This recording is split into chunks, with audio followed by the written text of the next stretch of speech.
Hello, good morning students. Welcome to my YouTube channel math classes by Ritesh Gupta. आज का हमारा topic है कक्षा 10वीं की चैप्टर 10 वृत्त। आज हम वृत्त से संबंधित कुछ महत्वपूर्ण शब्दावलियों को देखेंगे और वृत्त के चैप्टर 10.1 को सारे क्वेश्चन के हल भी हम देखेंगे कि कैसे प्रश्नावली 10.1 का क्वेश्चन बनता है। तो चलिए देखते हैं वृत्त 10.1 क्लास 10। तो पहले प्रश्नावली 10.1 को देखने से पहले हमें कुछ शब्दों को समझना पड़ेगा। पहला शब्द है स्पर्श रेखा। स्पर्श रेखा क्या है? तो एक वृत्त की वह रेखा, एक वृत्त की वह रेखा जो किसी वृत्त की किसी एक बिंदु को टच करती है तो उसे हम स्पर्श रेखा कहते हैं। यहाँ पे लिखा हुआ परिभाषा, किसी वृत्त की स्पर्श रेखा वह रेखा है जो वृत्त को केवल एक बिंदु पर प्रतिच्छेद करती है, यानी कि एक बिंदु पर प्रतिच्छेद कर रही है ये, तो ये एक स्पर्श रेखा है। अगला हमारा है प्रमेय 10.1। तो प्रमेय 10.1 क्या है देखते हैं। वृत्त के किसी बिंदु पर स्पर्श रेखा स्पर्श बिंदु से जाने वाली त्रिज्या पर लंब होती है। यानी कि यदि वृत्त की कोई वृत्त दिया हुआ है और वृत्त की ये स्पर्श रेखा है, तो स्पर्श रेखा जिस बिंदु पर टच करती है उस बिंदु से जो हम त्रिज्या लेते हैं, यानी कि ये स्पर्श रेखा पर लंब होती है। यानी कि किसी भी वृत्त में कहीं भी हम स्पर्श रेखा लेते हैं और ये वृत्त जब त्रिज्या से मिलती है स्पर्श बिंदु से, तो इससे यह स्पर्श रेखा पर लंब होती है। चलिए अब प्रश्नावली 10.1 को देखते हैं। प्रश्नावली 10.1 का पहला क्वेश्चन क्या है हमारा, एक वृत्त की कितनी स्पर्श रेखाएं हो सकती है? तो एक वृत्त की अनंत स्पर्श रेखाएं हो सकती है। कैसे? देखिए यहाँ पे ये हो गया स्पर्श रेखा, ये हो गया, ये हो गया, ये हो गया, ये हो गया, तो इस तरह करके एक वृत्त की अनंत स्पर्श रेखाएं हो सकती है। अब हम प्रश्नावली 10.1 के क्वेश्चन नंबर 2 को देखेंगे। रिक्त स्थानों की पूर्ति कीजिए। तो पहला क्वेश्चन हमारा क्या है? पहला क्वेश्चन हमारा है किसी वृत्त की स्पर्श रेखा उसे कितने बिंदुओं पर प्रतिच्छेद करती है? तो इसे मैंने अभी बताया कि किसी वृत्त की स्पर्श रेखा उसे एक बिंदु पर प्रतिच्छेद करती है। हमारा क्वेश्चन नंबर 2 क्या है? क्वेश्चन नंबर 2 हमारा है वृत्त को दो बिंदुओं पर प्रतिच्छेद करने वाली रेखा को क्या कहते हैं?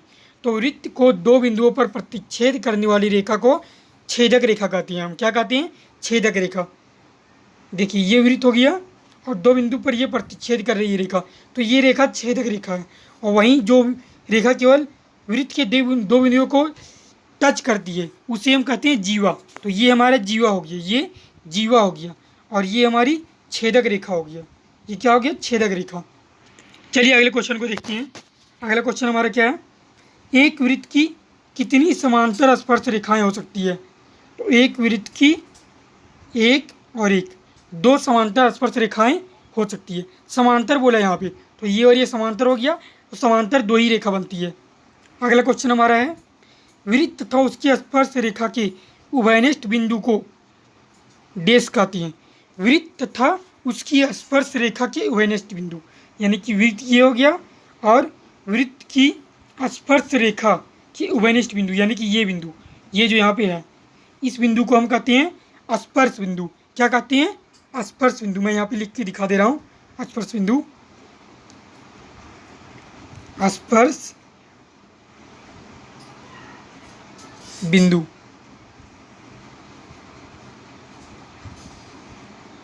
चलिए अब क्वेश्चन नंबर 3 को देखते हैं कि क्वेश्चन नंबर 3 में क्या है। क्वेश्चन नंबर 3 में हमारा दिया हुआ है 5 सेंटीमीटर त्रिज्या वाले एक वृत्त के बिंदु P पर, एक वृत्त के बिंदु P पर, तो बिंदु P हमारा ये हो गया और 5 सेंटीमीटर त्रिज्या हमारा ये हो गया। उसके बाद दिया हुआ है P पर स्पर्श रेखा PQ केंद्र O से जाने वाली रेखा, तो केंद्र O हमारा ये हो गया, वेट कीजिएगा, केंद्र O हमारा ये हो गया और ये हो गया Q। तो ये यहाँ पे दिया हुआ है एक रेखा से बिंदु Q पर इस प्रकार मिलती है कि OQ बराबर 12 सेंटीमीटर दिया हुआ है और हमें PQ निकालना है। OQ बराबर 12 सेंटीमीटर दिया है, हमें PQ निकालना है। तो पाइथागोरस प्रमेय तो आपको याद ही होगा। पाइथागोरस प्रमेय के अनुसार P का स्क्वायर प्लस B का स्क्वायर बराबर होता है H का स्क्वायर। H का स्क्वायर, तो हमारा P यहाँ पे कितना हो गया? P हो गया हमारा ये PQ, और B हमारा 5 हो गया, और H हमारा हो गया 12। तो ये कैसे बनेगा मैं दिखा देता हूँ। यहाँ पे P का स्क्वायर प्लस B का square is equal to H का स्क्वायर। तो P का स्क्वायर, P कितना दिया हुआ है, P हमारा दिया हुआ था, नहीं दिया हुआ था P, तो P हमें निकालना है बराबर B का स्क्वायर। तो B का स्क्वायर 5 दिया तो हुआ था, वेट कीजिएगा यहाँ पे गलती हो गया, हाँ अब देखिएगा ये हमारा P स्क्वायर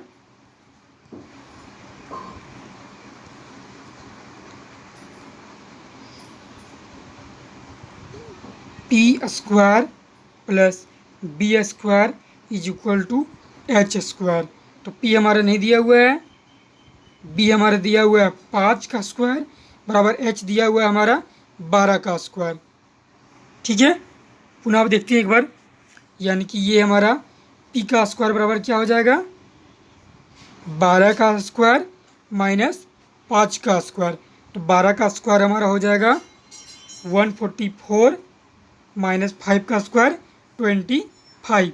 तो ये आएगा 14, ये आएगा 9 1 1 119। तो ये आ गया P का स्क्वायर। तो P बराबर क्या आएगा, रूट अंडर 119, रूट अंडर 119। तो ये हमारा क्वेश्चन का आंसर क्या होगा, ऑप्शन नंबर डी। चलिए अगले क्वेश्चन को देखते हैं, क्वेश्चन नंबर 4।